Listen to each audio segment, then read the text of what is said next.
जय हिंद साथियों, स्वागत है आपका self study classes with Sumit Jain YouTube channel और दोस्तों ऐप में।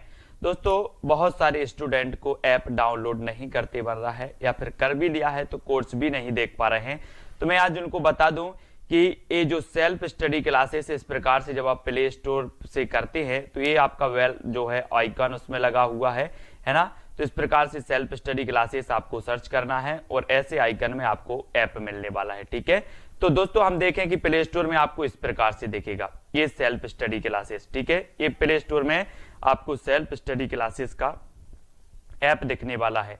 ठीक है, ये इमेज उसमें डली है, ये आइकन, ये लोगो उसमें डला है। ठीक है, अब दोस्तों इसको इंस्टॉल करना है, यहां से आप इंस्टॉल करेंगे। ठीक है, अब इंस्टॉल करेंगे तो वहां पर आपको नंबर मांगेगा, जीमेल नंबर मांगेगा, तो आपको ओटीपी आएगा, तो आप रजिस्टर करके आगे बढ़ेंगे। ठीक दोस्तों, आज का वीडियो स्टार्ट हो चुका है और आज हम पढ़ने वाले हैं दोस्तों महत्वपूर्ण हिंदी साहित्य के महत्वपूर्ण 100 प्रश्न। ठीक है, और इससे पहले दोस्तों हमने रीतिकाल को पढ़ा था, रीतिकाल के बहुत सारे प्रश्नों को पढ़ा था, लेकिन आज हम जो है महत्वपूर्ण 100 वन लाइनर प्रश्नों पर चर्चा करने वाले। ठीक है, तो आपको तैयार रहना है फटाफट से उत्तर बताने के लिए। आपने बहुत सारा अभ्यास कर लिया है और आज हम 100 प्रश्नों पर चर्चा करेंगे, है ना।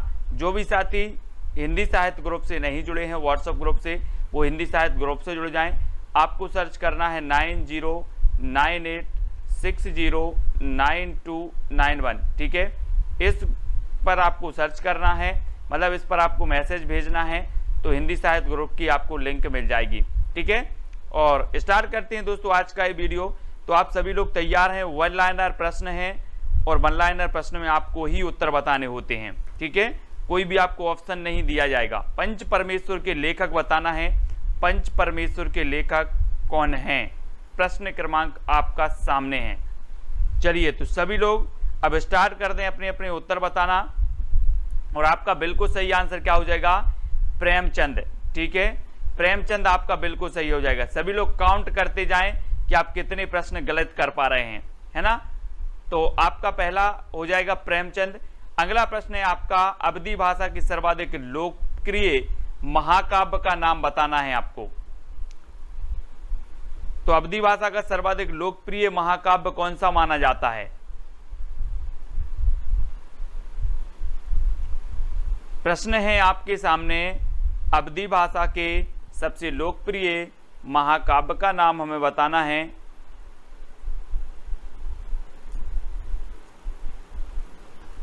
तब आपका बिल्कुल सही आंसर होगा रामचरितमानस। ठीक है, रामचरितमानस जो कि अवधी भाषा में लिखित है और ये तुलसीदास जी का ग्रंथ है। ठीक है, और आपको पता है कि जो रामचरितमानस है इसमें कितने कांड हैं, 7 कांड हैं।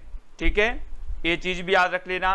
दुनिया में सर्वाधिक टीकाएं लिखी गई तो रामचरितमानस की लिखी गई, ये चीज भी आपको याद रखनी है। ठीक है, दूसरा सबसे जो है रामचंद्र शुक्ल जी हैं अपने, उन्होंने सबसे बढ़िया और सबसे प्रमुख ग्रंथ माना है रामचरितमानस को। ठीक है, ये चीज भी याद रखनी है, ये क्वेश्चन पूछा गया था। और आपको बताना है स्थायी भावों की कुल संख्या कितनी है। आप रस पढ़ते हैं, है ना, रस पढ़ते हैं और स्थायी भावों की संख्या भी आपको पता है। तो कितनी है स्थायी भावों की संख्या आपको पता है दोस्तों। वैसे हम मानते हैं कितने, 9 रस, 2 रस और आपके मिल जाते हैं। एक तो आपको मिल गया भक्ति रस, ठीक है, और एक आपका मिल गया वात्सल्य। ठीक है, वात्सल्य रस। और इसके पहले दोस्तों आपने भरत मुनि ने 8 रसों की व्याख्या की है, जिनमें से कौन सा नहीं माना, शांत रस नहीं माना। ठीक है, तो स्थायी भावों की संख्या कितनी बताओगे आप लोग, 9, है ना। 9 आपका बिल्कुल सही आंसर होगा। ठीक है, स्थायी भावों की संख्या कितनी है, 9। अगला बताना है दोहा और रोला को क्रम से मिलाने पर कौन सा छंद बनता है।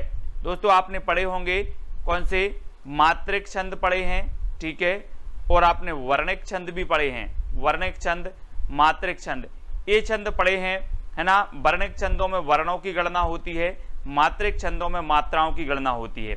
ठीक है, और यहां पर आपको बताना है कि दोहा और रोला जब मिलते हैं तो कौन से छंद का निर्माण होता है। तब आपका बिल्कुल सही आंसर क्या हो जाएगा, कुंडलियां छंद का। ठीक है, कुंडलियां छंद का निर्माण होता है रोला और दोहा के मिलने से। ठीक है, तो कुंडलियां छंद आपका बिल्कुल सही हो जाएगा, है ना। अब आपको बताना है दोस्तों, हार की जीत कहानी के कहानीकार कौन है। सबसे पहली बात तो ये हार की जीत क्या है, ये कहानी है, ये चीज भी याद रखनी है। अब इसके कहानीकार कौन है, ये चीज भी आपको पता है, आपने पढ़ी होगी। इसमें बाबा भारती जो रहते हैं, बाबा भारती, आपने पढ़ा होगा कि बाबा भारती अपने घोड़े को बहुत प्यार करते थे, है ना। और जो खड़क से डाकू था उसने बाबा भारती के घोड़े को चुरा लिया, है ना, और यही वर्णन इसमें किया गया है। और बाबा भारती ने खड़क से डाकू से कहा था कि ये किसी को नहीं बताना कि मैंने ये घोड़ा चुराया है ना, एक अपाहिज के बेस के रूप में, क्यों नहीं तो लोग क्या नहीं करेंगे, अपाहिज की मदद नहीं करेंगे, अपाहिजों पर विश्वास नहीं करेंगे, ठीक है। तो ये हार की जीत है किसकी, सुदर्शन की, सुदर्शन की है, ये तो सभी लोगों को पता है। अगला है कामता प्रसाद गुरु का हिंदी व्याकरण विषयक ग्रंथ जो नागरी प्रचारणी सभा काशी से प्रकाशित हुआ था, उसका नाम क्या था। कामता प्रसाद गुरु का बताना है हिंदी व्याकरण विषयक ग्रंथ कौन सा है जो नागरी प्रचारणी सभा काशी द्वारा प्रकाशित हुआ था। तो वो ग्रंथ कौन सा है राकेश जी, प्रश्न क्रमांक 8 का उत्तर।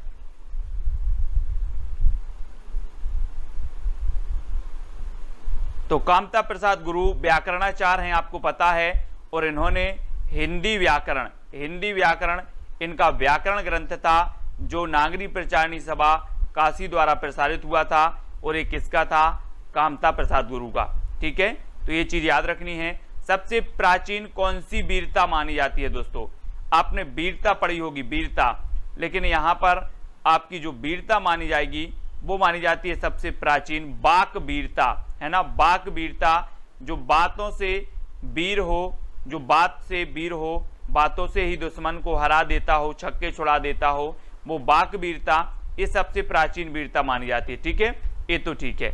अगला बताओ, वैसे शब्दार्थौ सहितम काव्यम, यह उक्ति किसकी है, ये परिभाषा किसने दी है, इसका उत्तर आपका आना चाहिए। शब्दार्थौ सहितम काव्यम, ये उक्ति किसकी है, ये कई बार पूछी गई है, तब आपको बताना है।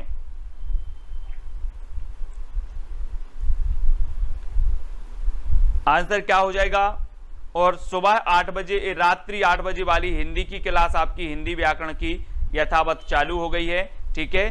तो हिंदी व्याकरण की क्लास में सभी लोग 8 बजे आ सकते हैं, ठीक है। और शब्दार्थौ सहतौ काव्यम दोस्तों ये किसकी है, भामह की है, ठीक है। और मैंने आपको याद करवाया था कि जो अलंकार संप्रदाय के प्रवर्तक माने जाते हैं वो माने जाते हैं भामह, है ना। कौन माने जाते हैं, भामह माने जाते हैं। तो याद रख लेना, शब्दार्थौ सहितौ काव्यम, इसकी जो उक्ति है वो भामह की है ना, इसको याद रखेंगे। अशोक के फूल जो निबंध संग्रह है, सबसे पहली बात तो आपको याद रख लेना है कि ये निबंध संग्रह है और इसके रचनाकार कौन है। अशोक के फूल के रचनाकार बताना है दोस्तों, मैंने आपको कई बार याद करवाया है। कैसे याद करवाया है कि जो फूल हैं किसी भी वृक्ष में हो, फूल, एक फूल नहीं फूलता वृक्ष, एक फूल नहीं फूलता वृक्ष, कितने फूल फूलते हैं, हजारों फूल फूलता है। तो अशोक के फूल भी कितने फूलेंगे, है ना, बता देंगे राकेश जी आपको, शिक्षण विधियों की पुस्तक, ठीक है। आपको बताना अशोक के फूल कितने फूलेंगे, हजारों।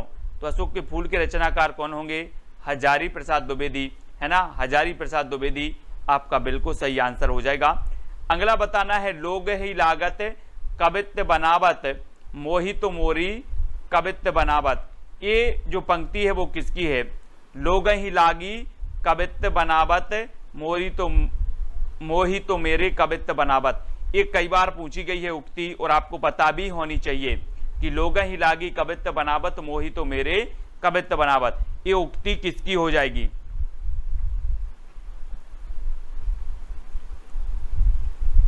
तो दोस्तों आपने नाम सुना होगा किसका, घनानंद जी का, ठीक है।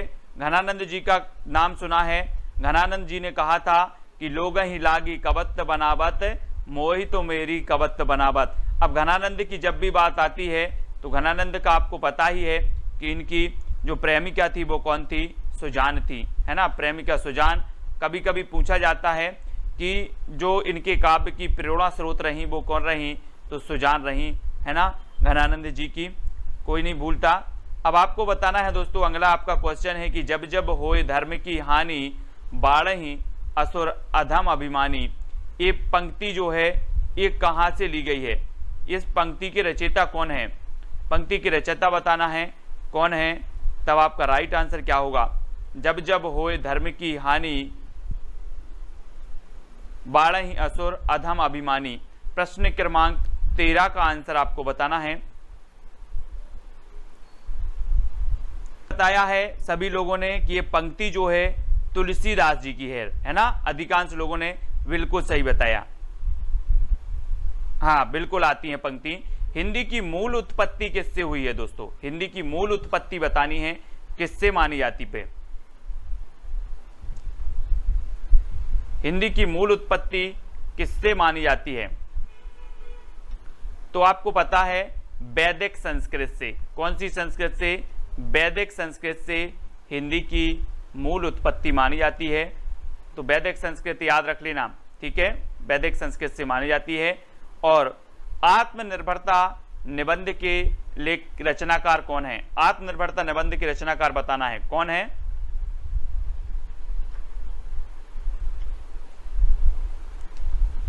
तो दोस्तों मैंने आपको कई बार याद करवाया है कि आत्मनिर्भरता जो निबंध है ये किसका है, तो ये है दोस्तों बालकृष्ण भट्ट साहब का, है ना।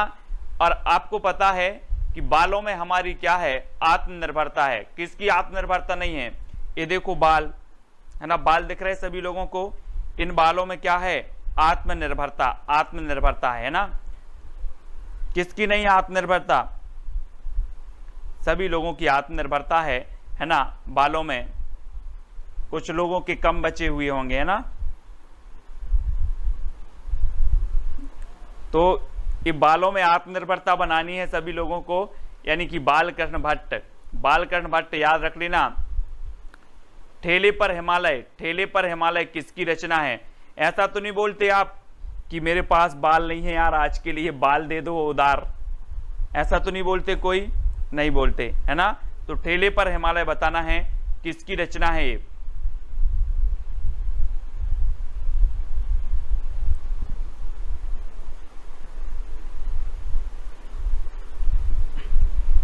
तब आपका बिल्कुल सही आंसर होगा दोस्तों ठेले पर हिमालय, धर्मवीर भारती, है ना।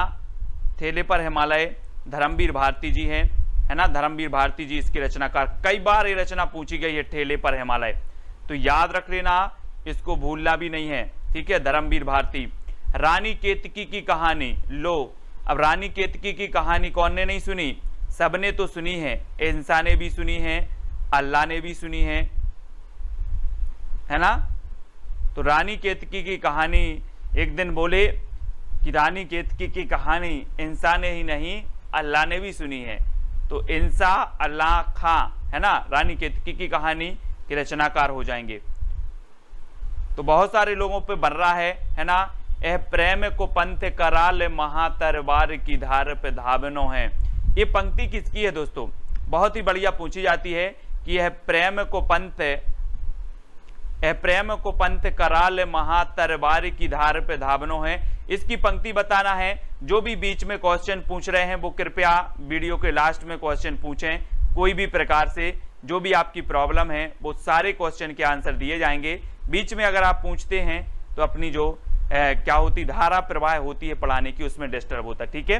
तो बीच में क्वेश्चन ना पूछें प्लीज, लास्ट में अपन वीडियो के लास्ट में सब प्रश्नों पर चर्चा करेंगे, जो भी आपकी समस्या होगी उस पर चर्चा करेंगे, ठीक है। ए प्रेम को पंथ कराल महातरवार की धार पे धावनो है, ये बताना है। तो ये जो है दोस्तों ये बोधा कवि की है, किसकी है, बोधा कवि की। तो हम पढ़ते हैं ना, इनकी एक रचना अपन ने पढ़ी थी, कौन सी पढ़ी थी, इश्क नामा, कौन सी पढ़ ली थी, इश्क नामा। जबकि अपन ने इश्क लता पढ़ी थी, इश्क लता पढ़ी थी, तो किसकी पढ़ी थी इश्क लता, इश्क लता अपन ने घनानंद जी की पढ़ी थी, और इश्क नामा पढ़ी थी किसकी, बोधा कवि की, है ना। और इनकी जो कौन थी प्रेमिका थी, उनका नाम क्या था, सुभान था। घनानंद की प्रेमिका का नाम सुजान था, बोधा की प्रेमिका का नाम सुभान था, है ना। इश्क नामा इनकी रचना है, और इन्होंने कहा था कि यह प्रेम को पंथ कराल महा तरबार की धार पे धावनो है, तो ये बोधा कवि की पंक्ति हो जाएगी। हिंदी में भाषा में वचन कितने होते हैं दोस्तों? हिंदी भाषा में वचन बताना है, वचन, है ना। अब वो नहीं बोल देना सर कि जब भावर पढ़ते हैं वो वाले वचन, वो तो बहुत सारे वचन होते हैं, है ना। कितने होते वचन? ये वाले वचन बताना, हिंदी व्याकरण वाले। तो ये वचन बताना है, और वचन दो, हम बोलते ना कि वचन दो मुझे कि आप ऐसा करोगे, वचन दो, ठीक है, वचन दो। और कुछ लोग बोलते हैं वचन दो, वचन दो मत मारो, वचन दो, है ना। वचन दो तो दो होते हैं, तो दो, ठीक है, दो। भारत मित्र पत्र जो कलकत्ता से सन 1934 में प्रकाशित हुआ था, भारत मित्र, इसके संपादक कौन थे दोस्तों? 20 का उत्तर बताना है। हम कई बार पढ़े हैं कि जो अपना हिंदी का प्रथम समाचार पत्र था वो उदंत मार्तंड था। इसका प्रकाशन हुआ था दोस्तों, कब हुआ था? 1826 में, है ना। 1826 में इसका प्रकाशन हुआ उदंत मार्तंड का, और इसके जो संपादक थे वो जुगल किशोर थे, लेकिन भारत मित्र के जो संपादक थे वो रुद्रदत्त थे, ठीक है, रुद्रदत्त शर्मा थे। 1934 में प्रकाशित हुआ था कलकत्ता से। मैंने आपको पढ़ाए थे दोस्तों, क्या पढ़ाए थे? अपने पूरी पत्र पत्रिकाएं याद भी करवाई कि सबसे पहले 1826 में आपका उदंत मार्तंड आया, फिर 1829 में आपकी बंगदूत आई, ठीक है, बंगदूत पत्रिका। फिर दोस्तों हमने पढ़ा था कि 1845 में कौन सा आया था? शायद प्रजामित्र। फिर 1854 में आपका समाचार सुधावर्षण आया था, ठीक है। ये पंक्तियां, ये समाचार पत्र जो होते हैं वो आपसे पूछे जाते हैं, है ना, तो इनको आपको याद रख लेना। और 1834 में भारत मित्र आया था, है ना। तो ये समाचार पत्र पत्रिकाओं वाला वीडियो तो मैंने आप तक प्रेषित किया है, वो जरूर आपको देखना है ना। ज्ञानपीठ पुरस्कार किस क्षेत्र में श्रेष्ठ कार्य के लिए दिया जाता है दोस्तों? ज्ञानपीठ पुरस्कार मैंने आपको कई बार बताया है कि जो ज्ञानपीठ पुरस्कार है ये दोस्तों केवल 4 रचनाओं के लिए मिला, हिंदी की केवल 4 रचनाओं के लिए, ठीक है। और ये आपको बताना है कि ये किस क्षेत्र में श्रेष्ठ कार्य के लिए दिया जाता है, ये तो आप उत्तर बताएंगे ही। और ज्ञानपीठ पुरस्कार सबसे पहले चिदम्बरा के लिए मिला, किसे? चिदम्बरा के लिए मिल गया सुमित्रानंदन पंत जी को, ठीक है। कब? 1968 में, है ना। फिर 1972 में मिला दोस्तों उर्वशी के लिए, फिर 1978 में मिल गया अज्ञे साहब के लिए, और 1982 में मिला किसे? महादेवी वर्मा जी के लिए, है ना। तो ये 4 ज्ञानपीठ पुरस्कार या 4 रचनाओं के लिए ज्ञानपीठ पुरस्कार मिलाएं, और ये साहित्य के क्षेत्र में दिया जाता है, ये सभी लोगों को पता है, ठीक है, साहित्य के क्षेत्र में। तो ज्ञानपीठ पुरस्कार की भी मैंने ट्रिक बताई है, वो भी आपकी आएगी। आकाशदीप कहानी के लेखक कौन है? सबसे पहली बात तो ये आकाशदीप क्या है? कहानी है, कहानी, है ना। तो अब आपको बताना है आकाशदीप। और ये जो आपको पता होगी दोस्तों कि जो छायावाद के प्रवर्तक माने जाते हैं, छायावाद के प्रवर्तक कौन माने जाते हैं? जयशंकर प्रसाद जी माने जाते हैं। और ईलाचंद्र जोशी ने जोश में आकर क्या कर दिया? इन्हें, जयशंकर प्रसाद को छायावाद का प्रवर्तक बता दिया, ठीक है। और दोस्तों ये छायावाद जयशंकर प्रसाद जी की कहानी है, ये याद रख लेना है, आकाशदीप, ठीक है। आकाशदीप जयशंकर जी की है, प्रतिध्वनि भी है इनकी, है ना। ग्राम भी एक रचना है इनकी, कामायनी इनका महाकाव्य है। तो इस सारी की सारी ये आ गया कामायनी, है ना। हमने इसको याद कर लिया कि हम कामना करने जाते हैं, किसके इधर जाते हैं अपन? शंकर जी के यहाँ कामना करने जाते हैं कि Shankar ji net exam qualify करवा देना, है ना, 4 नरियल चढ़ाएंगे, बहुत सारे लोग बोलते हैं। तो शंकर जी के यहाँ कहा जाना है, कामना करने जाना है। तो ये कामायनी महाकाव्य है, और इसमें कितने सर्ग हैं दोस्तों? 15, है ना। ये चीज भी सभी को पता है, चिंता, ईड़ा, आनंद, ये सभी सर्ग हैं कामायनी के, ठीक है। तो कामायनी जयशंकर प्रसाद जी का महाकाव्य है, 15 सर्ग हैं, बिल्कुल। उमा देवी जी 1935 इसका रचना काल है, ठीक है, वेरी गुड। यानी कि सभी लोगों को अच्छे से पता है। और तोड़ती पत्थर बताना है दोस्तों, ये तोड़ती पत्थर आपकी यथार्थवादी रचना मानी जाती है। कैसी मानी जाती है? अगर आपसे कभी पूछा जाए कि निम्न में से कौन सी यथार्थवादी रचना है तोड़ती पत्थर, तो आपको बता देना है कि ये तोड़ती पत्थर जो है ये यथार्थवादी रचना है। और इसको बता होगा ये किसकी रचना है। तो ये रचना है दोस्तों किसकी, जयशंकर प्रसाद जी की। ओपी चिंपा जी बहुत दिनों में आए हैं, है ना, ओपी चिंपा जी व्यस्त हैं अभी, और तोड़ती पत्थर बताना है तो ये रचना हो जाती है दोस्तों निराला जी की, है ना। निराला जी को क्रांतिकारी कवि, ओज कवि, है ना, इनकी प्रथम छंद मुक्त रचना जूही की कली, जूही की कली माना जाता है। ठीक है, ये चीज भी आपको याद रखनी है, जूही की कली। और अगला क्वेश्चन आपको बताना है निराला को कैसा कवि माना जाता है। लो, निराला को कैसा कवि माना जाता है, तब आपका राइट आंसर क्या होगा। बहुत सारी चीजें ऐसी होंगी जो आपको पता होंगी। हाँ, तोड़ती पत्थर इलाहाबाद की सड़कों पर, निराला जी। जी चिंपा जी कैसे हो, क्रांतिकारी बताना है। निराला जी को माना जाता है क्रांतिकारी कवि। ठीक है, क्रांतिकारी कवि निराला जी के बारे में पढ़ना जरा। सरोज स्मृति दुनिया का सबसे शोक गीत जो है सरोज स्मृति, ये निराला द्वारा रचित है ना, शोक सरोज स्मृति, ये भी याद रखना है क्रांतिकारी कवि के बारे में। भक्ति काल की रामाश्रयी शाखा के जो है कवि कौन माने जाते हैं, प्रमुख कवि बताना है। रामाश्रयी शाखा के जो प्रमुख कवि हैं वो कौन माने जाते हैं, है ना। हम दोस्तों भक्ति काल जब यहाँ से पढ़ते हैं इस प्रकार से आपका भक्ति काल, ठीक है, भक्ति काल में दो शाखाएं प्रवाहित हुई, यहाँ से आप इस प्रकार से ले लो। तो एक शाखा हुई कौन सी, सगुण, ठीक है, सगुण, और एक शाखा आपकी कौन सी हुई, निर्गुण। ठीक है, निर्गुण। अब ये सगुण भी दो भागों में बट गई और निर्गुण भी आपकी दो भागों में बट गई। ठीक है, तो सगुण की राम शाखा के जो प्रमुख कवि थे वो कौन थे, तुलसीदास जी, है ना, तुलसीदास जी हैं। तो ये आपको पता है। और उत्तर भारत में भक्ति का प्रसार करने का श्रेय किसे जाता है, उत्तर भारत में बताना है। तो 27 का आंसर आपका राइट क्या होगा। और उत्तर भारत, है ना, उत्तर भारत के जो माने जाते हैं, हम पढ़ते हैं ना कि भक्ति द्रविण उपजी लाए रामानंद, तो ये रामानंद द्वारा लाई गई उत्तर भारत में भक्ति का प्रसार किया गया। और रामानंद जी के जो शिष्य थे वो कितने थे दोस्तों, मैंने आपको बताया था कि हिंदी साहित्य में 12 का आंकड़ा चलता है, 12 का, यानी कि रामानंद के शिष्य कितने थे, 12। ठीक है, साकेत जो महाकाव्य है महर्षि गुप्त जी का, इसमें भी कितने हैं, 12 सर्ग हैं। आलवार भक्तों की संख्या भी कितनी है, 12 है। ठीक है, ये 12 का जो आंकड़ा मैंने आपको बताया था इसको हम याद करवाएंगे एक आध दिन। ठीक है, 12 हैं।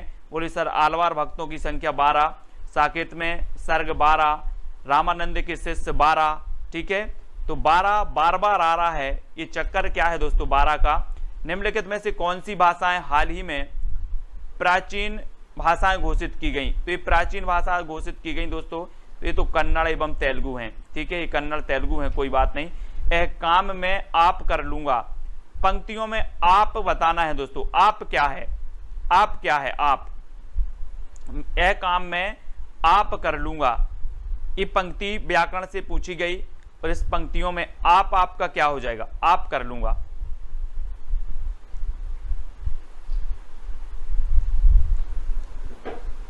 तो आप कर लूंगा मतलब ये क्या हो जाएगा, निजवाचक सर्वनाम हो जाएगा। ठीक है, निजवाचक, है ना, आप लोग निजवाचक सर्वनाम पढ़ते हैं, है ना, तो ये निजवाचक सर्वनाम ही हो जाएगा। 6 प्रकार के आपने सर्वनाम पढ़े होंगे, है ना, और उनके भी भेद पढ़े होंगे, और ये सर्वनाम भी निजवाचक सर्वनाम आपका हो जाएगा। हिंदी साहित्य का 9वां रस कौन सा है दोस्तों, आपने पढ़े 8 रस। 8 रस कौन से पढ़े, भरत मुनि ने माने 8 रस। ठीक है, यहां से प्रक्रिया शुरू हुई। अब इस प्रक्रिया को अपन फिर से आगे बढ़ाएं, तो जो 9वां रस आपका माना जाएगा वो कौन सा माना जाएगा, 9वां रस। तो 9वां रस आपका जो माना जाता है दोस्तों वो माना जाता है शांत रस। ठीक है, शांति से, बोले रसों का शांति से क्या करो, रसास्वादन करो, शांति से करो, शांत रस। ठीक है, तो 9वां रस आपका हो जाएगा शांत रस। ठीक है, याद रख लेना, शांति, शांत। कबीर किस काव्यधारा के कवि थे दोस्तों, बिल्कुल सरल क्वेश्चन आप लोगों से पूछे जा रहे हैं आज, है ना, क्योंकि थोड़ा सा आप लोगों का भी मन लग जाए, कठिन कठिन बता देते हो सर रोज, आज कुछ सरल हो जाए, है ना। कबीर किस काव्यधारा के कवि थे, कबीर, है ना, कबीरदास जी के बारे में आपने कई बार पढ़ा होगा कि इनके गुरु का नाम था रामानंद। ठीक है, रामानंद थे इनके गुरु। लेकिन रामानंद जो थे ये सगुण थे। कैसे थे? ये सगुण थे। और जो कबीर थे वो कैसे थे? निर्गुण थे। कबीर कैसे थे? निर्गुण थे। ठीक है, ये निर्गुण ब्रह्मा को मानते थे और इस सगुण को मानते थे जिनकी साकार प्रतिमा होती है। ठीक है, तो ये चीज आपको याद रखनी है। डॉक्टर कृष्ण शंकर शुक्ल ने आचार्य केशव दास पर एक पुस्तक, है ना, बहुत बढ़िया पंक्ति यहाँ पर लिख रहे हैं अपने ओपीजी, है ना, और केशव की काव्य कला, केशव की काव्य कला इन्होंने लिखी है, केशव की काव्य कला। और दोस्तों ओपीजी ने बहुत बढ़िया नोट्स बना लिए हैं, अपने ट्रिकी नोट्स बनाए हैं ओपीजी ने। उनकी एक आध दिन अपन क्या करते हैं, उनका रजिस्टर लेके आएंगे। क्या लेके आएंगे? रजिस्टर, उनके नोट्स उठा करके लेकर आएंगे और अपन लोग सब पढ़ेंगे। किसके? ओपीजी के। ठीक है, उन्होंने बहुत बढ़िया तरीके से ट्रिक भी बनाई है। व्याकरण की दृष्टि से प्रेम शब्द क्या है? प्रेम, व्याकरण की दृष्टि से बताना है कि जो प्रेम शब्द है वो क्या है ना। तो आपने संज्ञा पढ़ी है दोस्तों, संज्ञा पढ़ी है सभी लोगों ने। संज्ञा कितने प्रकार की होती है? संज्ञा होती है 5 प्रकार की।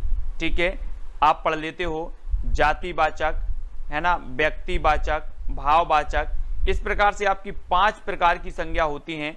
और यहाँ पर जो प्रेम है दोस्तों, प्रेम का एक क्या होता है? भाव होता है ना, जो सभी के पास होता है। सभी लोगों को क्या करना है? अपने प्रेम रूपी भाव को शेयर करते रहना है, अपने पास नहीं रखना है। ठीक है, तो ये चीज याद रखेंगे। चौपाई के चारों चरणों में कितनी मात्राएं होती हैं? चौपाई के चारों चरणों में, चौपाई पढ़ते हैं अपन, चौपाई, अब देखना चौपाई या चारपाई, चारपाई होती ना अपन, जैसे खटिया बोलते, खटिया बोले चारपाई लेके आओ, चारपाई बिछा दी, उसमें 4 पाया होते हैं। अब 4 पाया को स्क्वायर कर दो, मतलब वो हो जाती हैं 16, है ना। तो 4 को स्क्वायर किया तो हो जाएगा कितना? 16। तो ये चौपाई को स्क्वायर कर दिया, मतलब अपनी जो मात्राएं होंगी चारों चरणों में वो कितनी होंगी? 16। ठीक है, 4 का वर्ग निकाल लो, 16 हो जाएंगी चौपाई। हिंदी का पहला दैनिक समाचार पत्र कौन सा था दोस्तों? मैंने अभी आपको समाचार पत्र बताए थे कि हिंदी का जो साप्ताहिक समाचार पत्र था, हिंदी का प्रथम साप्ताहिक कौन सा था? उदंत मार्तंड। ठीक है, हिंदी का दैनिक कौन सा था? दैनिक भी आपको याद रखना है। दैनिक आपका था दोस्तों समाचार सुधावर्षण। ठीक है, कौन सा था? समाचार सुधावर्षण। ये दैनिक था 1954 में। ठीक है, और ये 1826 में आपका हिंदी का प्रथम साप्ताहिक समाचार पत्र या हिंदी का प्रथम समाचार पत्र था, है ना, उदंत मार्तंड। और यहाँ पर दैनिक पूछा गया है तो आपका कौन सा था? समाचार सुधावर्षण, है ना। दारसू जी, उदंत मार्तंड ये हिंदी का पहला दैनिक समाचार पत्र नहीं था। जो भी कंफ्यूजन है, बहुत सारे लोग, उनका कंफ्यूजन दूर होना चाहिए। अब देखो यहाँ से क्वेश्चन कैसे पूछे जाते हैं। हिंदी का प्रथम समाचार पत्र कौन था आपसे पूछा जाएगा, तो आप क्या लगाओगे? यहाँ दैनिक समाचार पत्र लिखा है और यहाँ उदंत मार्तंड, ये गलत है। ठीक है, यहाँ दैनिक समाचार पत्र की अगर बात करें तो वो समाचार सुधावर्षण था। ठीक है, याद रख लेना। और अगर आपसे पूछा जाए कि हिंदी का प्रथम समाचार पत्र कौन सा था, तब आपको लगाना है उदंत मार्तंड। और हिंदी का प्रथम साप्ताहिक समाचार पत्र कौन था, तब भी उदंत मार्तंड। लेकिन अगर आपसे पूछा जाए कि हिंदी का प्रथम दैनिक समाचार पत्र कौन था, तो आपको बताना है समाचार सुधावर्षण, है ना। श्याम सुंदर सेन द्वारा 1954 में ये प्रकाशित हुआ था। ठीक है, तो ये चीज आपको याद रखनी, यहाँ कंफ्यूज नहीं होनी है, बहुत सारे लोग गलत करके आ जाते हैं। आनंद कादम्बिनी पत्रिका के संपादक कौन थे? आनंद कादम्बिनी ये पत्रिका थी और बहुत बढ़िया पत्रिका थी, है ना। हाँ, जुगल किशोर थे, है ना, ओपीजी जुगल किशोर।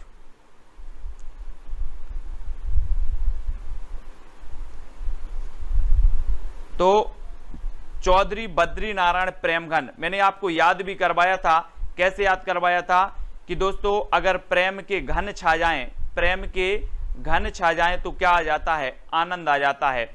और किस किस को नहीं आता आनंद?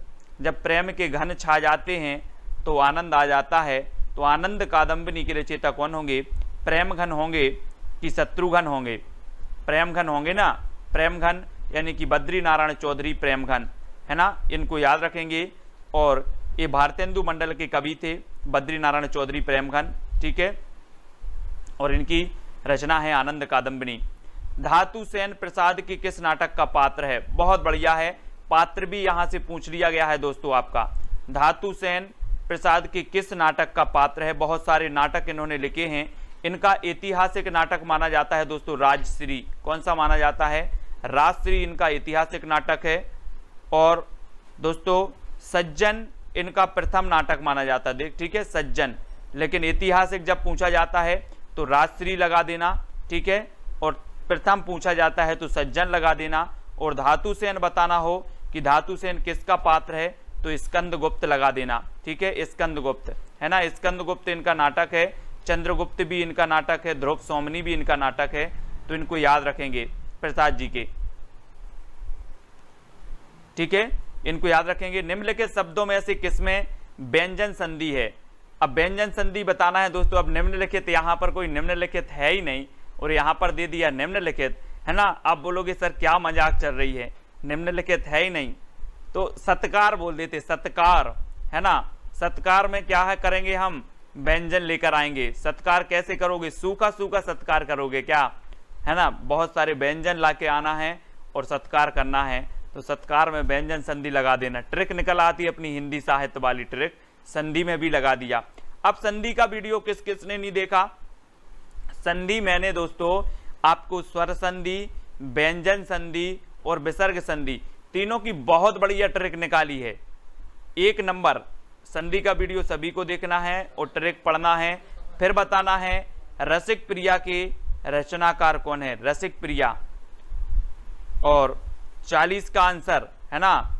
रसिक प्रिया, कवि प्रिया, ये जो रचनाएं मानी जाती हैं किसकी मानी जाती हैं? हाँ, केशवदास, केशवदास की मानी जाती हैं। रसिक प्रिया, है ना, कवि प्रिया, रामचंद्रिका, विज्ञान गीता, इस सारी की सारी रचनाएं हैं केशवदास जी की। कठिन काव्य का प्रेत नहीं कहा जाता है ना। तो इस प्रकार से केशवदास।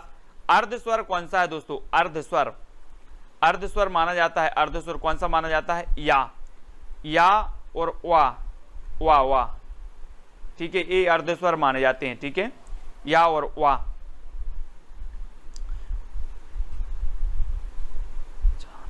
बहुत बढ़िया। देखो ओपीजी ट्रिक छोड़ने लगे हैं अपने। ओपीजी ट्रिक का मास्टर तो ओपीजी है, बहुत बढ़िया ट्रिक निकालते हैं, नोट्स भी बनाए हैं, जो नोट्स अपन लोगों को मिलने वाले हैं कुछ दिन में।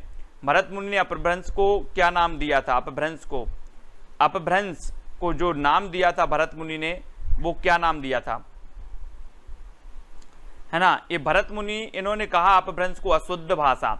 जी हाँ दोस्तों, आपको पता है अपभ्रंश को कहा जाता है बिगड़ी हुई भाषा, बिगड़ी हुई भाषा, है ना। और बिगड़ी हुई भाषा को भरत मुनि ने कह दिया अशुद्ध भाषा, इन्होंने अशुद्ध भाषा कह दिया। तो ये चीज भी आपको अशुद्ध भाषा याद रखना है ना, अशुद्ध भाषा। चोल शासकों की भाषा क्या थी? अब चोल शासकों की भाषा यहां पर पूछ ली गई, तो ये ज्यादा महत्व नहीं है, ये तमिल है, तमिल। आपको बताना है जन्मेजय का नाग यज्ञ ये किसकी रचना है? बहुत ही बढ़िया रचना है, पूछी जाती है कई बार। जन्मेजय का नाग यज्ञ, ये बताना है आप लोगों को।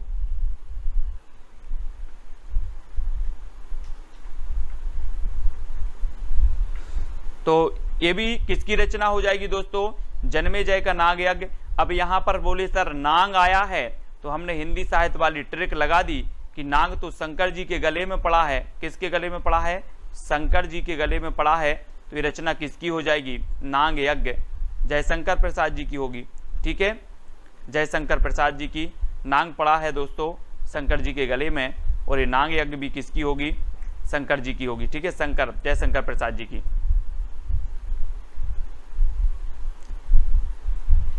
दोस्तों एक बहुत ही बढ़िया यहां पर दिया है कि छायावादी कवियों ने जब आध्यात्मिक प्रेम को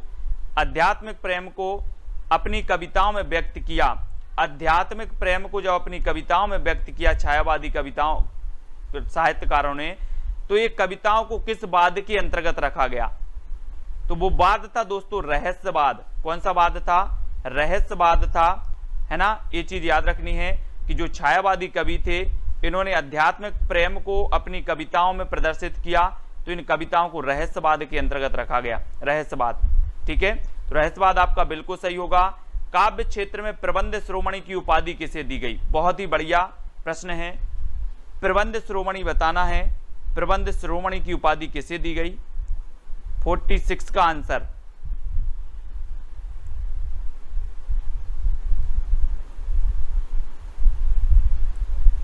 है ना। और प्रबंध शिरोमणि जो दी गई वो दी गई दोस्तों मैथिली शरण गुप्त को। मैथिली शरण गुप्त को प्रबंध शिरोमणि, है ना। मैथिली शरण गुप्त का उपनाम दद्दा भी है, दद्दा, इन्हें दद्दा कहते थे दोस्तों, दद्दा, है ना। मधुप कहा जाता था इन्हें, मधुप उपनाम से भी ये लिखते थे, है ना। और ये क्या करते थे दोस्तों, इन्हें राष्ट्र कवि भी कहा गया मैथिली शरण गुप्त को। भारत भारती इनकी प्रसिद्ध रचना है मैथिली शरण गुप्त की, ये चीज भी आपको पती है। और प्रबंध शिरोमणि भी इन्हें कहा जाता है, राष्ट्र कवि, प्रबंध शिरोमणि, मैथिली शरण गुप्त, है ना। ठीक है, गुप्त जी को। तोड़ती पत्थर कवि, तोड़ती पत्थर ये तो पढ़ तो लिया है, तोड़ती पत्थर यथार्थवादी है, सूर्यकांत त्रिपाठी निराला जी की है, सूर्यकांत त्रिपाठी निराला की है। कौन सी बोली पश्चिमी हिंदी की नहीं है दोस्तों? तो पश्चिमी हिंदी की, देखो पश्चिमी हिंदी की जब हम बात करते हैं तो हम कौन कौन सी बोलियां पढ़ते हैं? एक तो पढ़ते हैं अपन कन्नौजी, कौन सी पढ़ लेते हैं? कन्नौजी। और एक पढ़ते हैं बुंदेली, कानों के खड़ी बुंदेली ब्रज भान हरि के पास, है ना।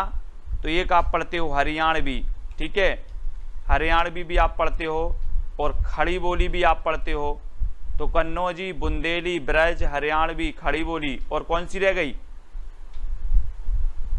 कानों की खड़ी बुंदेली ब्रज भान हरि के पास। यही है क्या पूरी, कि कोई रह गई? तो ये सारी की सारी बोली हैं जो हिंदी की, पश्चिमी हिंदी की मानी जाती हैं, ठीक है। हरियाणवी भी हो गई आपकी, कन्नौजी भी हो गई, बुंदेली हो गई, ब्रज हो गई, खड़ी हो गई, ठीक है। तो ये चीज आपको पता है कि जो खड़ी बोली है इसे कौरवी भी कहा जाता है, और हरियाणवी को बांगरू कहा जाता है, बांगरू, ठीक है, बांगरू कहा जाता है ना। Very good. तो खड़ी को कौरवी और हरियाणवी को बांगरू। और बघेली, और बघेली दोस्तों आपने पढ़ा होगा, कौन सी? अब छत्तीसगढ़ी। तो अवधी, अवधी आपने पढ़ा होगा, अवधी, बघेली और छत्तीसगढ़ी, है ना। छत्तीसगढ़ी एक कोड है आपका, अब छत्तीसगढ़ी। आ से अवधी, बा से बघेली और छत्तीसगढ़ी से छत्तीसगढ़ी, तो अब छत्तीसगढ़ी, ठीक है। ऐसा। तो आज के वीडियो को इतना ही अपन खत्म करते हैं आज, है ना।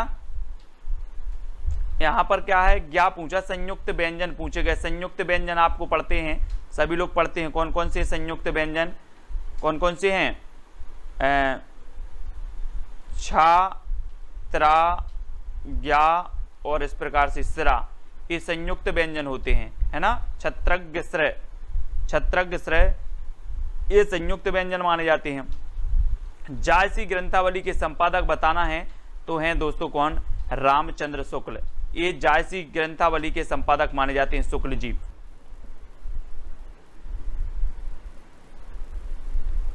आपको बताना है दोस्तों गीतांजलि के रचयिता कौन है? गीतांजलि के रचयिता, 4 विकल्प में से आपको चयन करना है कि गीतांजलि के जो रचयिता हैं वो कौन है। चलिए, तो फर्स्ट में आप सभी लोगों को बताना है, तब आपका बिल्कुल सही आंसर जो हो जाएगा कि जो गीतांजलि के रचयिता हैं वो कौन है? रविंद्रनाथ टैगोर साहब। और रविंद्रनाथ टैगोर साहब को आपको पता है कि 1913 में इन्हें नोबेल पुरस्कार भी मिला है। कौन सी रचना के लिए? गीतांजलि के लिए, ठीक है, हिंदी में। तो ये चीज आपको याद रखना है, ठीक है, रविंद्रनाथ जी टैगोर।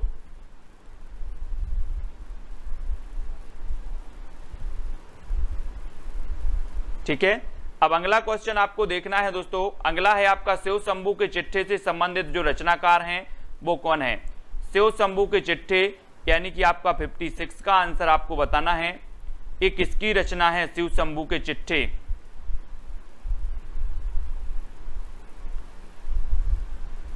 तब 56 का आंसर आपको बताना है, क्या हो जाएगा राइट आंसर?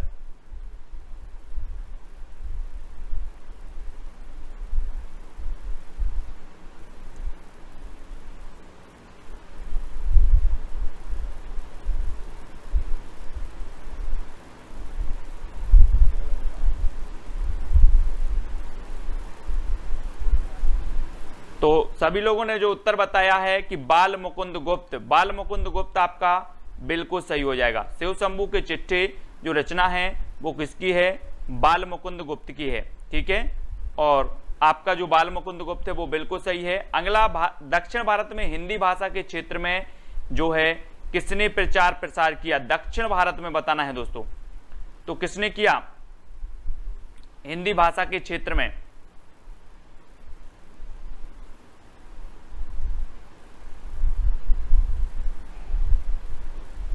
और आपका बिल्कुल सही आंसर होगा श्री राजगोपालाचारी ने जो है दक्षिण भारत में दोस्तों हिंदी भाषा के क्षेत्र में प्रचार प्रसार किया। और राजगोपालाचारी के बारे में आप लोग जानते हैं, है ना, श्री राजगोपालाचारी आपका बिल्कुल सही होगा। नेक्स्ट प्रश्न आपसे पूछा जाता है कि किस पुस्तक में भ्रमर गीत का प्रसंग है? तो किस पुस्तक में है ऐसे आप नहीं बताओगे, मैं ही बता देता हूं कि जो सूर सागर है, कौन सी है? सूर सागर, जो कि किसकी है? सूरदास जी की है। और सूरदास जी की सूर सागर में भ्रमर गीत का प्रसंग है ना। सूर सागर, सूर सारावली, साहित्य रचना, साहित्य लहरी, है ना, ये रचनाएं हैं सूरदास जी की। लेकिन आपको बताना है मानवीकरण अलंकार का प्रयोग किस प्रकार की कविता में हुआ है? मानवीकरण आपने पढ़ा होगा दोस्तों कि प्रकृति का मानवीकरण किया गया, प्रकृति का मानवीकरण किया गया। कौन सी, किस काल की कविताओं में किया गया प्रकृति का मानवीकरण? हाँ, वेरी गुड परवेज जी। भारतेंदु युग और द्विवेदी युग के बीच की कड़ी कहा जाता है बाल मुकुंद गुप्त साहब को। और मानवीकरण का अलंकार, जो मानवीकरण अलंकार का प्रयोग किया गया वो नई कविता में किया गया। लेकिन अगर बात करें प्रकृति का मानवीकरण, तो प्रकृति का मानवीकरण किया गया छायावादी कविताओं में। ठीक है, छायावादी कविताओं में प्रकृति का मानवीकरण किया गया और मानवीकरण अलंकार का प्रयोग हुआ है नई कविताओं में। ठीक है, तो ये चीज भी आपको याद रखनी है। अगला क्वेश्चन बताना है दोस्तों, अनिल का पर्यायवाची क्या है? अनिल, अनिल का पर्यायवाची शब्द बताना है, कौन सा हो जाएगा? या अनिल किसका पर्यायवाची शब्द है? इस प्रकार से आपको चयन करके बताना है।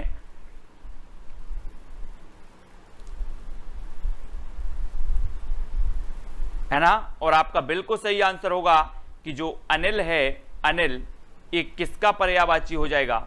हवा का, है ना, हवा का हो जाएगा अनिल। और अनल, अनल जो होता है वो किसका होता है? आग का। ठीक है, बहुत कंफ्यूजन होता है दोस्तों इसमें अनल और अनिल में। ठीक है, अनिल वायु का है और अनल आग का है, इसको याद रख लेना, मैं भी कंफ्यूज हो जाता हूं इसमें तो। ठीक है, तो अनिल पवन का और अनल आग का, ये चीज याद रखनी। ठीक है, बिपाशा पत्रिका का प्रकाशन किस प्रदेश से होता था? बिपाशा, बिपाशा पत्रिका का बताना है, इसका प्रकाशन होता था किस प्रदेश से होता है? बिपाशा। और बिपाशा पत्रिका का आपका बिल्कुल सही आंसर हो जाएगा यूपी। कहां से होता है? यूपी से होता है बिपाशा, है ना। बिपाशा पत्रिका का प्रकाशन होता है यूपी से, यूपी आप लगा लेना। नीलकमल में कौन सा समास है दोस्तों? नीला है जो कमल, इसमें कौन सा समास हो जाएगा?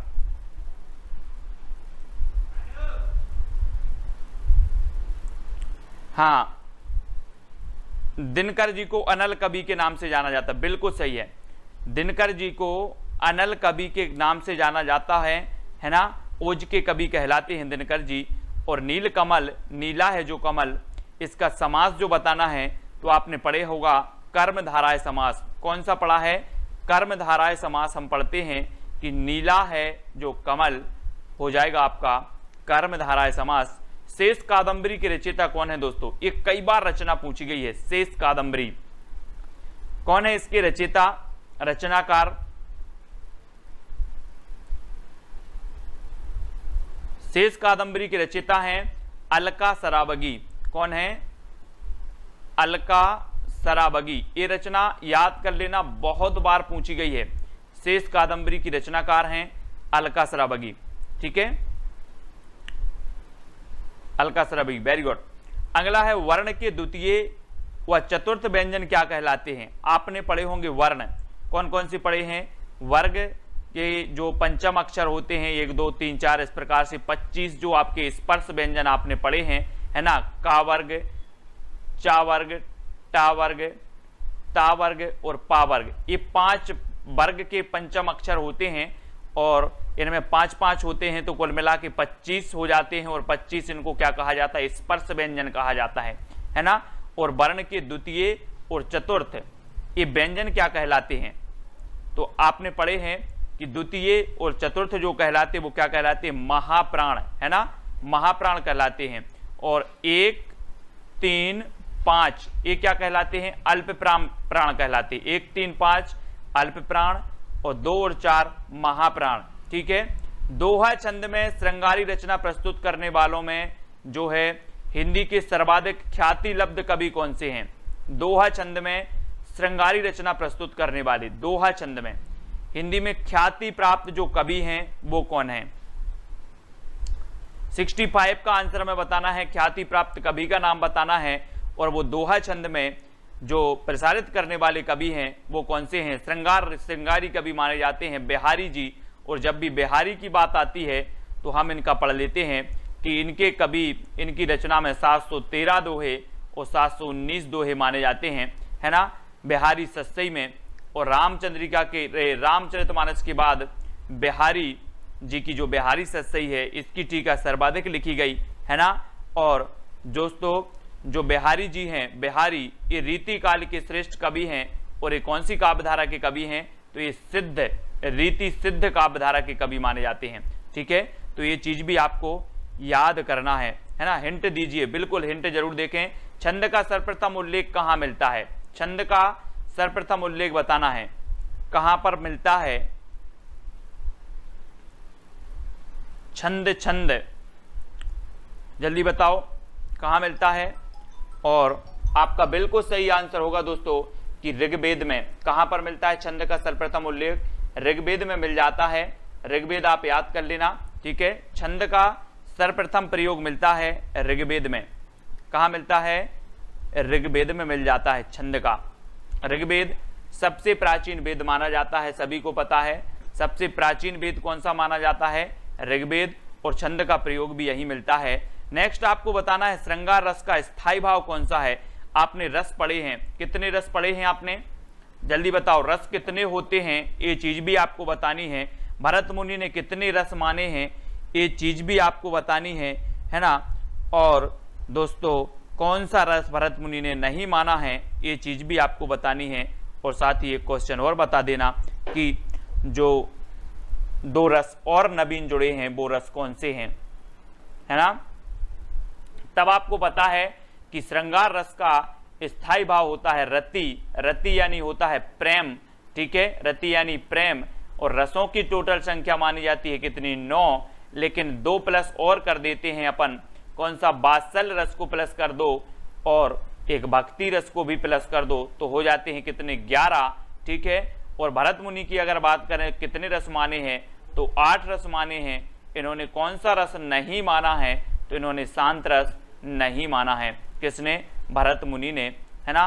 तो ये तो सभी लोगों को पता है। ठीक है, छल तो संचारी भाव है, छल संचारी भाव है। रोहित कुमार जी, कुरुक्षेत्र को क्या कहा जाता है? कुरुक्षेत्र, कुरुक्षेत्र को बताना है। ये किसकी रचना है? कुरुक्षेत्र। ये चीज भी बताना है। हाँ, सतसैया के दोहे जो नाविक के तीर, देखन में छोटे लगे घाव करें गंभीर। Very good. कुरुक्षेत्र को और क्या कहा जाता है दोस्तों? और कुरुक्षेत्र को जो कहा जाता है वो कहा जाता है रण क्षेत्र। रण क्षेत्र। और आपको बताना है कि कुरुक्षेत्र के जो रचनाकार हैं वो कौन है? ये कुरुक्षेत्र रचना किसकी है? जल्दी बताओ।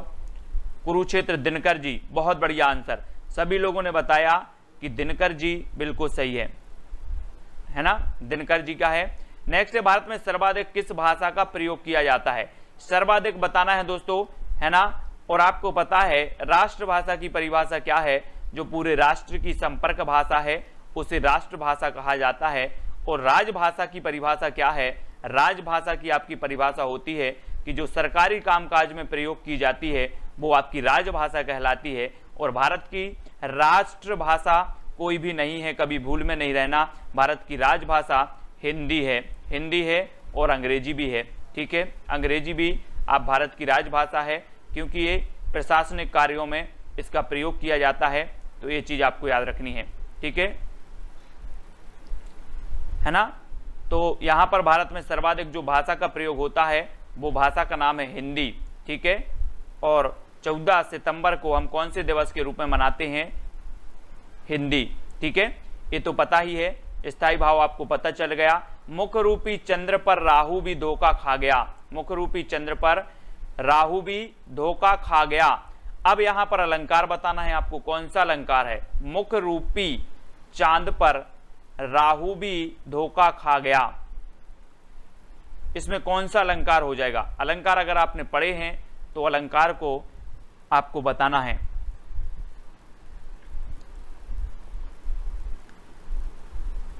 ना। और आपका बिल्कुल सही आंसर होगा मुख रूपी चांद पर राहु भी धोखा खा गया, यानी कि आपका रूपक अलंकार बिल्कुल सही हो जाएगा, रूपक। ठीक है, हाँ वेरी गुड, सही बताया अधिकांश लोगों ने।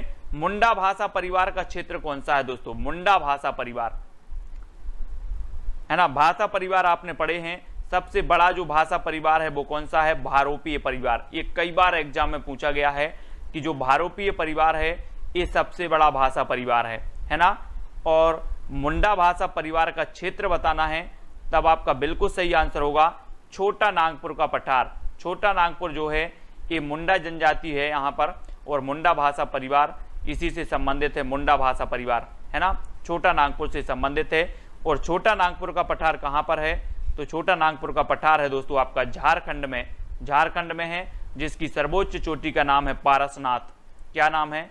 पारसनाथ नाम है ना। पारसनाथ याद रखेंगे। और अगला बताना है भारतीय संविधान के किस अनुच्छेद में हिंदी को राजभाषा घोषित किया गया? किस अनुच्छेद में किया गया?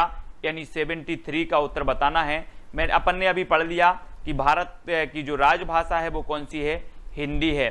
ठीक है, हिंदी है, अंग्रेजी भी है। और जो भाषा से संबंधित अनुसूची है वो 8वीं अनुसूची है ना। ये तो सभी को पता है। 22 भाषाओं को 8वीं अनुसूची में वर्णित किया गया है। अंग्रेजी भाषा को 8वीं अनुसूची में नहीं रखा गया है। ठीक है, सभी को पता है। भारतीय संविधान के किस अनुच्छेद में हिंदी को राजभाषा घोषित किया गया? तो आपको पता है 343 है ना। 343 अनुच्छेद 343 के अंतर्गत इसको किया गया। अब एक भाषा दूसरी भाषा से क्या लेती है? एक भाषा दूसरी भाषा से क्या लेती है? क्वेश्चन अच्छे से समझना है। एक भाषा है कोई, वो दूसरी भाषा से क्या ग्रहण करती है, क्या लेती है?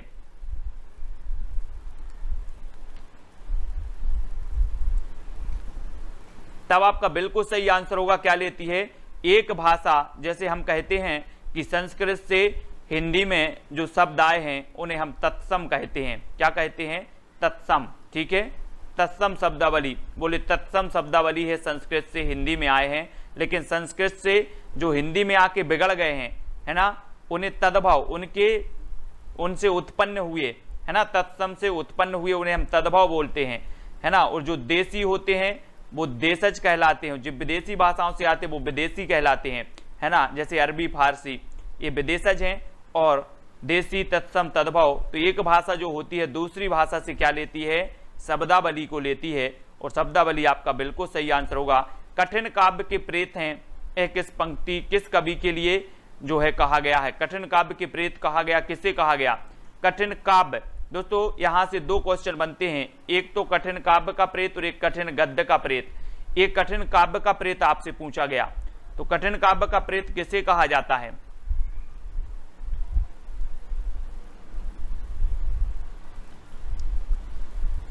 तो अधिकांश लोगों ने बता दिया केशवदास को है ना। कठिन काव्य का प्रेत कहा जाता है केशवदास को, और कठिन गद्य का प्रेत कहा जाता है अज्ञेय को है ना। यहां से परेशान नहीं होना। गद्य का जो है अज्ञेय और काव्य का केशवदास। ठीक है, कठिन काव्य का प्रेत केशवदास, कठिन गद्य का प्रेत अज्ञेय। ये दो क्वेश्चन आपसे पूछे जाते हैं। ठीक है, अगला बताना है जायसी के सर्वोत्कृष्ट ग्रंथ का नाम क्या है? जायसी यानी कि मलिक मोहम्मद जायसी। सूफी काव्यधाराएं हमने पढ़ा था हिंदी में भक्ति काल है ना। भक्ति काल जब हम पढ़ते हैं दोस्तों, तो भक्ति काल की जो समय सीमा है 1375 से 1700 मानी जाती है आचार्य रामचंद्र शुक्ल के अनुसार, ठीक है। और भक्ति काल को दो भागों में बांटा गया, सगुण भक्ति शाखा और निर्गुण भक्ति शाखा। सगुण को दो भागों में बांट दिया गया, राम काव्य धारा और कृष्ण काव्य धारा। निर्गुण को दो भागों में बांटा गया, सूफी काव्य धारा और संत काव्य धारा। और सूफी काव्य धारा के जो प्रमुख कवि थे वो कौन थे? जायसी थे। कौन थे? जायसी थे। और इन्होंने हिंदी का सर्वप्रथम प्रमाणिक ग्रंथ लिखा, है ना। ग्रंथ कौन सा लिखा? जायसी ने, मलिक मोहम्मद जायसी ने पद्मावत लिखा, है ना। और अगर आपसे कभी पूछा जाए कि हिंदी का प्रमाणिक महाकाव्य कौन सा है, प्रथम प्रमाणिक महाकाव्य कौन सा है, तो वो पद्मावत ही माना जाता है ना। प्रथम प्रमाणिक महाकाव्य है पद्मावत, ठीक है। और मेवाड़ की पन्ना नामक धाय के अलौकिक त्याग का ऐतिहासिक वृत्त लेकर राजमुकुट नाटक की रचना की गई थी। इस नाटक के लेखक कौन है दोस्तों? आपने पन्ना धाय पढ़ा होगा। और राजमुकुट नाटक, पन्ना धाय ने क्या कर दिया था? राजकुमार को बचाने के लिए अपने प्राण बलि बेली पर चढ़ा दिए, है ना। अलौकिक त्याग इन्होंने किया था पन्ना धाय ने। और ये राजमुकुट नामक एक नाटक है, इसके लेखक कौन माने जाते हैं, ये चीज आपको बताना है। मेवाड़ की पन्ना, इस पर बहुत सारे नाटक भी बने हैं। हाँ बिल्कुल सही है, 1540 में पद्मावत का रचना काल माना जाता है। और आपका यहाँ पर बिल्कुल सही आंसर होगा राजमुकुट है गोविंद बल्लभ पंत की। किसकी है? गोविंद बल्लभ पंत की है, जो कि पन्ना धाय के जीवन से समर्पित है, पन्ना धाय के। और गोविंद बल्लभ पंत आपका बिल्कुल सही हो जाएगा, ठीक है, गोविंद बल्लभ पंत, है ना। अगला है दोस्तों कंठ ध्वनियां कौन सी है? तो कंठ ध्वनि आपने पढ़ा होगा, यहाँ पर कंठ ध्वनियां पूछी गई और विकल्प आपको नहीं दिए गए।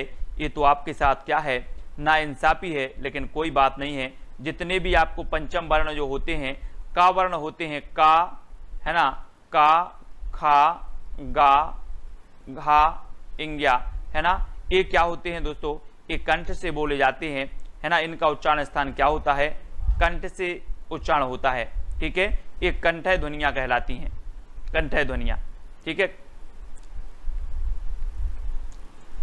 खड़ी बोली का प्रयोग सबसे पहले किस पुस्तक में हुआ? पुस्तक में बताना है दोस्तों आपको, कौन सी पुस्तक में हुआ खड़ी बोली का सर्वप्रथम प्रयोग, यानी 79 का उत्तर। खड़ी बोली का प्रयोग सबसे पहले किस पुस्तक में हुआ था?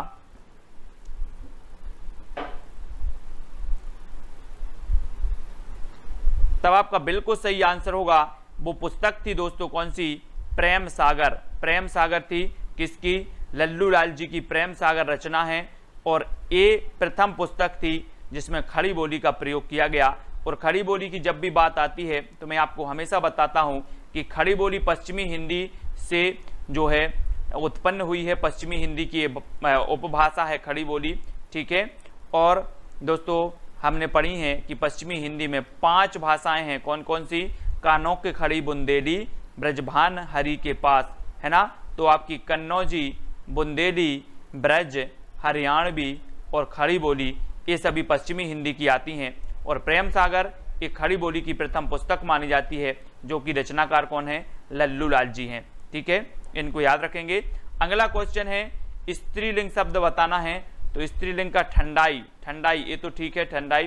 प्रथम सूफी प्रेमाख्यान काव्य के रचयिता कौन है? प्रथम सूफी प्रेमाख्यान काव्य के जो रचयिता माने जाते हैं वो कौन माने जाते हैं? देखो अलग अलग प्रकार से सभी लोगों ने अलग अलग माने हैं, लेकिन यहाँ पर मैंने आपको ये भी बताया था जब रीतिकाल पढ़ रहे थे, सूफी काव्यधारा पढ़ रहे थे, कि अगर कभी पूछा जाए कि प्रथम सूफी प्रेमाख्यान काव्य के जो रचयिता हैं वो कौन है, ऐसा पूछा जाए तो आपको क्या लगाना है? आपको लगाना है, क्या लगाना है? मुल्ला दाऊद। मुल्ला दाऊद आपका बिल्कुल सही आंसर होगा, ठीक है। मुल्ला दाऊद की जो रचना है वो कौन सी है? चंदायन है, चंदायन, ठीक है, चंदायन, ये मुल्ला दाऊद की रचना है। और इसे प्रथम सूफी प्रेमाख्यान काव्य के जो है रचयिता माने जाते हैं मुल्ला दाऊद, और चंदायन को प्रथम रचना मानी जाती है। ये चीज भी आपको याद रखनी है। साथ ही दोस्तों आपको क्या याद रखना है कि आचार्य शुक्ल ने किसे माना है? आचार्य शुक्ल ने माना है मृगावती को, ठीक है, मृगावती को माना है। मैंने सूफी काव्यधारा की पूरी रचनाएं आपको सन सहित क्रमबद्ध याद करवाया है, ट्रिक भी आपको बताई है ना। तो वो जिनने भी नहीं देखा है वो जरूर देखें, सूफी काव्यधारा की पूरी क्रमबद्ध सन सहित ट्रिक सहित सब कुछ बताया है। हाँ, लोरिक या लोर कथा भी इसे कहा जाता है।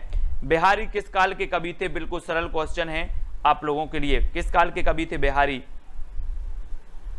बिहारी जी, तो बिहारी जी इसके पहले भी हमने पढ़ा है कि रीति सिद्ध काव्यधारा के कवि थे और है ना, रीति काल के। ध्रुव सौमनी नाटक के रचयिता कौन है? जी हाँ दोस्तों, बहुत बढ़िया प्रश्न आया है। ध्रुव सौमनी नाटक के जो रचयिता हैं वो कौन है? और आपको पता है दोस्तों कि ये जो ध्रुव सौमनी है ये नाटक है और बृहत नाटक है ये, है ना। और राजश्री जो नाटक है वो किसका है? जयशंकर प्रसाद का प्रथम ऐतिहासिक नाटक माना जाता है, राजश्री। ठीक है, ऐतिहासिक नाटक है। सज्जन इनका प्रथम नाटक है ना। ये चीज भी आपको याद रखनी है। और ध्रुव सौमनी ये भी नाटक किसका है? जयशंकर प्रसाद जी का। जयशंकर प्रसाद जी यानी कि आपका उत्तर होगा प्रसाद जी। ठीक है, और प्रसाद जी के बारे में हम हमेशा पढ़ते हैं कि जोशी जी यानी कि ईलाचंद्र जोशी साहब ने इन्हें जोश में आकर छायावाद का प्रवर्तक मान लिया। हम कई बार पढ़ते हैं दोस्तों कि छायावाद के प्रवर्तक कौन है, तब आपके सामने जो है बहुत सारे ऑप्शन होते हैं, लेकिन आपको क्या लगाना है? जयशंकर प्रसाद। ठीक है, जयशंकर प्रसाद छायावाद के प्रवर्तक हैं और इन्हें ईलाचंद्र जोशी ने माना, है ना। और मुकुटधर पांडे को किसने माना? तो मुकुटधर पांडे को जो माना है वो रामचंद्र शुक्ल ने माना। ठीक है, रामचंद्र शुक्ल ने। और नंद दुलारे वाजपेयी ने किसे माना दोस्तों? वाजपेयी साहब ने। तो वाजपेयी ने माना पंत जी को। ठीक है, तो ये चीज भी आपको जब छायावाद की बात आती है तो इतनी चीजें आपको याद रखनी है। ठीक है, कि पंत जी को जो है छायावाद का प्रवर्तक वाजपेयी ने और छायावाद का प्रवर्तक जयशंकर प्रसाद को ईलाचंद्र जोशी, मुकुटधर पांडे को रामचंद्र शुक्ल ने माना। ठीक है, और ध्रुव सौमनी नाटक किसका है? तो प्रसाद जी का है। बिल्कुल, प्रसाद जी कलाधर नाम से जो है इनका उपनाम क्या था? कलाधर। ठीक है, अब दोस्तों अगला प्रश्न है, अपभ्रंश का वाल्मीकि किसे कहा जाता है? अपभ्रंश का वाल्मीकि, है ना। बहुत ही बढ़िया प्रश्न है, कई बार पूछा भी गया है। किसे कहा जाता है? 84 का आंसर, बिल्कुल सरल क्वेश्चन है। तब आपका बिल्कुल सही आंसर होगा दोस्तों स्वयंभू को माना जाता है अपभ्रंश का वाल्मीकि। ठीक है, याद रख लेना। और एक और पूछा जाता है दोस्तों, क्या मैं हमेशा आपको बताता हूं कि राम कुमार वर्मा जी ने जो हिंदी का प्रथम कवि माना है वो किसे माना है? स्वयंभू को ही माना है। ठीक है, स्वयंभू को माना है। और दोस्तों राम कुमार वर्मा ने जो काल विभाजन किया और इन्होंने सर्वप्रथम जो काल माना वो संधि काल माना, संधि काल। फिर उसके बाद इन्होंने चारण काल माना, 1000 ईस्वी से चारण काल माना, उसके पहले इन्होंने संधि काल माना। ठीक है, तो ये चीज भी याद रखनी है। स्वयंभू को इन्होंने हिंदी का प्रथम कवि माना, अपभ्रंश का वाल्मीकि कहा जाता है स्वयंभू को। ये चीज भी याद रखना है ना, स्वयंभू को। और कौन सी रचना खड़ी बोली की है? खड़ी बोली की रचना बताना है दोस्तों, तो खड़ी बोली की साकेत। ठीक है, साकेत के बारे में हम हमेशा बताते हैं आपको कि साकेत ये मैथिली शरण गुप्त की रचना है। ठीक है, इसमें कितने सर्ग हैं? 12 सर्ग हैं। ठीक है, और जब 12 की बात आती है तो हम आलवार भक्तों की संख्या भी पढ़ लेते हैं, कितनी है? 12 है। रामानंद के शिष्यों की संख्या कितनी है? 12 है। ठीक है, और भी 12 का चक्कर है, तो हम आपको कई बार बता चुके हैं। और साकेत के 12वें सर्ग में कभी कभी पूछा जाता है साकेत के किस सर्ग में लक्ष्मण और उर्मिला के मिलन का वर्णन है? तो 12वें सर्ग में लक्ष्मण और उर्मिला के जो है मिलन का वर्णन है। और साकेत दोस्तों ये किसकी रचना है? तो ये रचना है किसकी? है ना, मैथिली शरण गुप्त की महाकाव्य है। ये चीज भी आपको याद रखनी है। ठीक है, याद रखेंगे। यदि चादर के बाहर पसारोगे तो पछताओगे। यहां पर आपको पंक्ति को पूर्ण करना है दोस्तों, इस पंक्ति को पूर्ण करना है कि यदि चादर के बाहर खालिस्तान पसारोगे तो पछताओगे। क्या पसारोगे? हाथ पसारोगे कि पांव पसारोगे?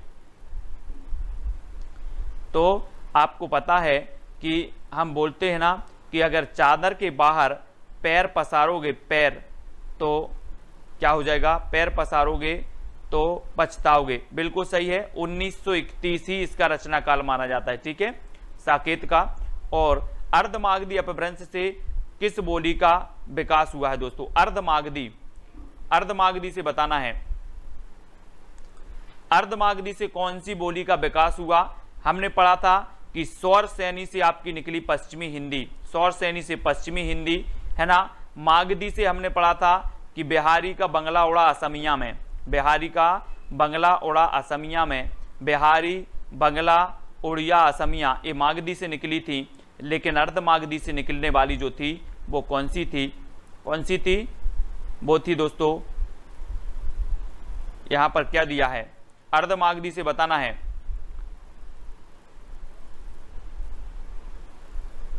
कौन सी निकली थी? पूर्वी हिंदी। यहां पर बंगला ये गलत दिया है ना, बंगाली ये गलत दी है, पूर्वी हिंदी। तो पूर्वी हिंदी निकली थी, है ना, पूर्वी हिंदी।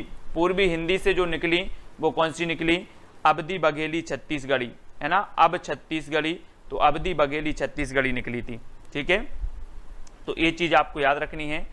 और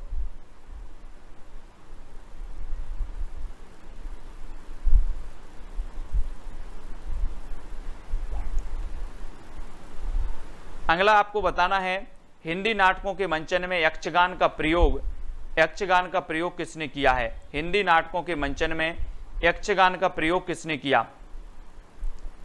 यक्षगान नाटकों के मंचन में, बहुत ही बढ़िया प्रश्न है, आपसे पूछा गया है।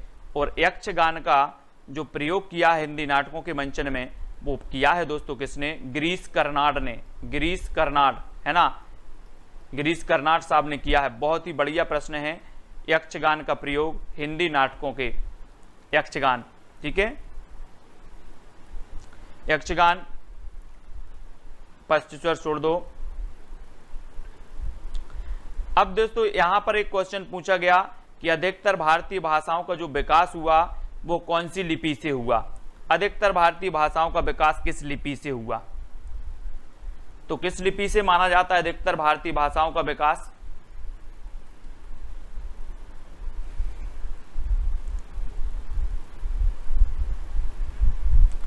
तो सभी लोगों को पता है कि ब्राह्मी लिपि, है ना, ब्राह्मी लिपि से माना जाता है अधिकतर भारतीय भाषाओं का। और ब्राह्मी लिपि आपका बिल्कुल सही होगा। एक दोस्तों बहुत ही बढ़िया प्रश्न है कि भारतेंदु हरिश्चंद्र के अनुसार हिंदी नई चाल में कब ढली? ये क्वेश्चन पूछा गया है कई बार। भारतेंदु हरिश्चंद्र के अनुसार हिंदी नई चाल में कब ढली? तो आपको बता देना है 1900। वेरी गुड, ए आती है ना परवेज जी, वेरी गुड। 1973 में हिंदी नई चाल में ढली। ये क्वेश्चन आईएमपी है, ये क्वेश्चन पूछा भी गया है। भारतेंदु हरिश्चंद्र के अनुसार हिंदी नई चाल में कब ढली?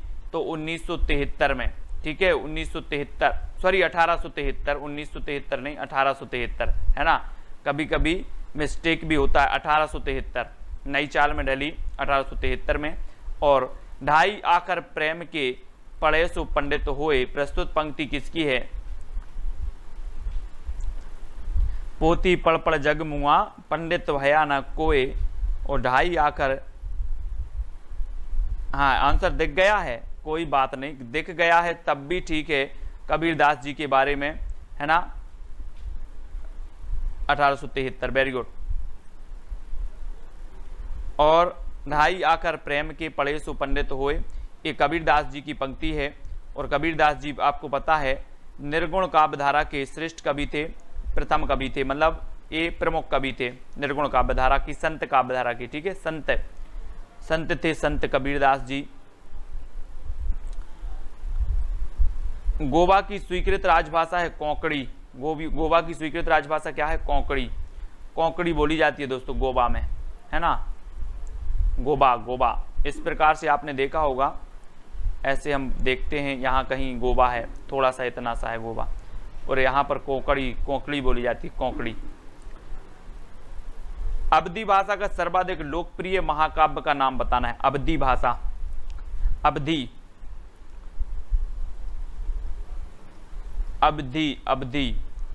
और अवधी भाषा का जो सर्वाधिक लोकप्रिय है वो कौन सा है? रामचरितमानस। ठीक है, रामचरितमानस बताना है।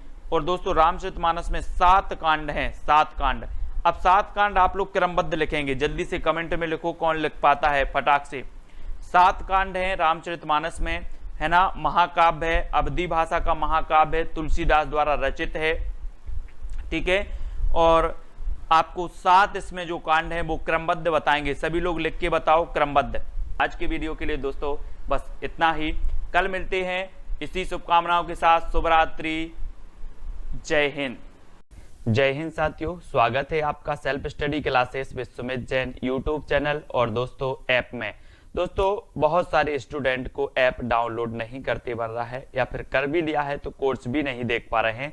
तो मैं आज उनको बता दूं कि ये जो सेल्फ स्टडी क्लासेस इस प्रकार से जब आप प्ले स्टोर से करते हैं तो ये आपका वेल जो है आइकन उसमें लगा हुआ है ना। तो इस प्रकार से सेल्फ स्टडी क्लासेस आपको सर्च करना है और ऐसे आइकन में आपको ऐप मिलने वाला है, ठीक है। तो दोस्तों हम देखें कि प्ले स्टोर में आपको इस प्रकार से दिखेगा ये सेल्फ स्टडी क्लासेस, ठीक है। ये प्ले स्टोर में आपको सेल्फ स्टडी क्लासेस का ऐप दिखने वाला है, ठीक है। ये इमेज उसमें डली है, ये आइकन, ये लोगो उसमें डला है, ठीक है। अब दोस्तों इसको इंस्टॉल करना है, यहां से आप इंस्टॉल करेंगे, ठीक है। अब इंस्टॉल करेंगे तो वहां पर आपको नंबर मांगेगा, जीमेल नंबर मांगेगा, तो आपको ओटीपी आएगा, तो आप रजिस्टर करके आगे बढ़ेंगे, ठीक।